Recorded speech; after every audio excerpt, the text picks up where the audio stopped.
Vamos ahora con Juan Carlos Balda desde Buenos Aires, Argentina. Che, te escuchamos. Bien, vamos a hablar entonces sobre cómo liderar los procesos de cambio en nuestras empresas. Sin duda que el concepto de la palabra cambio implica una transformación, lo que generalmente puede abarcar desde una modificación en alguna conducta simple o pequeña hasta algo tan profundo como una transformación de nuestros valores, lo que se denomina una ruptura de paradigma.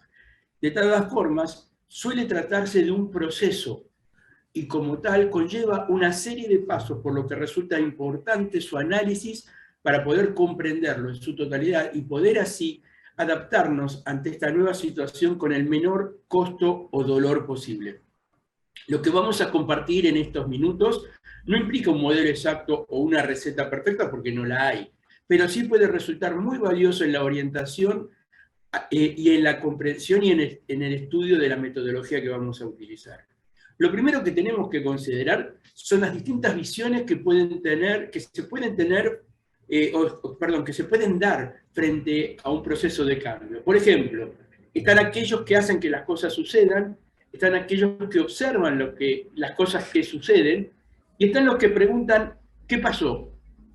El primer grupo corresponde a los que se involucran con el proceso, piensan y realizan esfuerzos en el proceso de cambio.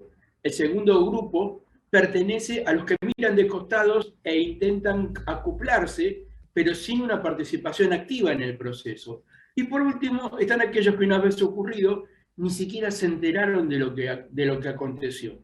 Está claro entonces quiénes son los imprescindibles en el proceso, ¿no es cierto? Por supuesto, los primeros. La función que deben cumplir quienes se involucran en el proceso de cambio es preponderante para iniciarlo. Y es aquí donde surge el liderazgo como un motor para hacer aceptar el cambio y observar una mejora en la organización. Si el proceso de cambio no resulta como fue pensado, es muy probable que esto sea la consecuencia de la falta de liderazgo como herramienta, así como herramientas para consensuar conductas, creencias, valores, prejuicios y los procesos de comunicación. Entonces, para iniciar el proceso, debemos estar preparados para ser los impulsores del mismo. Es decir, debemos estar convencidos de la necesidad de cambiar. Y a partir de ahí llega el proceso de ir a la acción o a la implementación. Para ello, debemos invertir tiempo y recursos en la planificación y comunicación del proceso de transición. Un proceso pensado, administrado y conocido disminuye de manera notable la resistencia al cambio. Por lo tanto, nunca debemos olvidarnos que la resistencia al cambio está más relacionada con el miedo a lo desconocido que a un mero capricho sin sentido que busca oponerse a una transformación. Comprender eso nos va a hacer ahorrar muchas dificultades y contratiempos. Con lo expuesto entonces, llegamos a la idea de resumir la propuesta y vamos a ver algunos pasos. El primer paso es identificar la necesidad de cambiar. Básicamente, en un contexto en el que todos los cambios, se producen en una forma acelerada y que impactan, inciden e influyen en nuestras decisiones de negocio de manera permanente. Una buena manera de detectar la necesidad de cambiar es hacer un diagnóstico o un análisis FODA de fortalezas, oportunidades, debilidades y amenazas de nuestra actividad para saber cuáles son los puntos de mejora y qué cosas estamos haciendo bien. Una vez identificada entonces aquellos espacios o aquellos procesos que tenemos que mejorar, el segundo paso es determinar de qué forma vamos a implementar este camino y con qué estrategia, y para esto se deben seleccionar cuáles serían los factores que pueden asegurar el éxito. El siguiente paso es la comunicación. Y aquí es importante tener el detalle de los cambios específicos que se van a llevar a cabo y los recursos necesarios para concretarlos, para que todos los involucrados lo conozcan de antemano, así como que también conozcan las consecuencias de los mismos.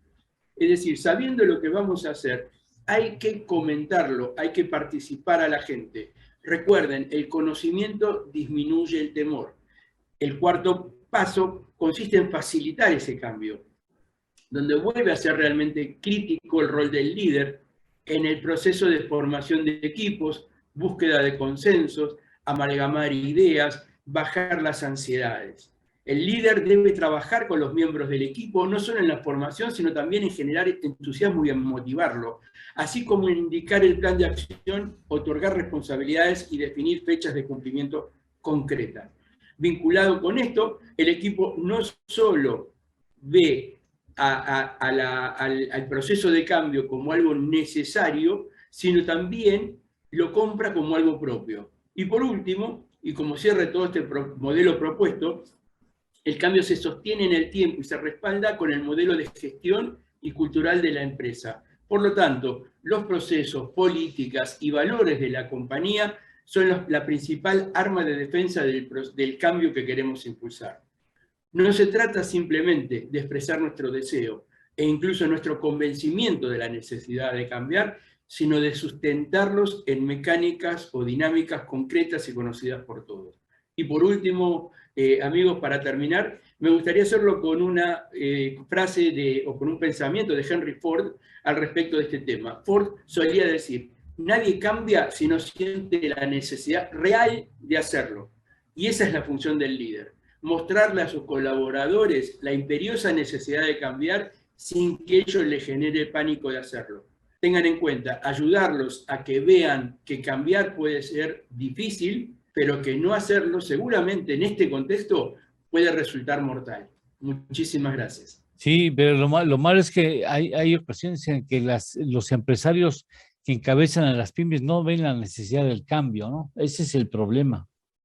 O lo ven cuando ya es muy tarde, cuando las consecuencias son tangibles, ¿no es cierto? Y acá el tema es cómo nos anticipamos. Y tiene mucho que ver con la administración del tiempo, tiene mucho que ver con la imposibilidad del empresario pyme de delegar para soltarle un poco ese lastre operativo y que esté pendiente de lo que está sucediendo alrededor de la empresa para anticiparse a los problemas. Y después, por supuesto, que tenga la disposición, el tiempo y la voluntad de hablar con la gente, de transmitirlo, de explicar por qué es necesario modificar lo que estamos haciendo. Bien, Che. ¿Dónde pueden comunicarse contigo los amigos que te leen y te escuchan? Me pueden ubicar en las redes en Grandes Pymes o me pueden escribir a mi correo personal jcbalda@grandespymes.com.ar.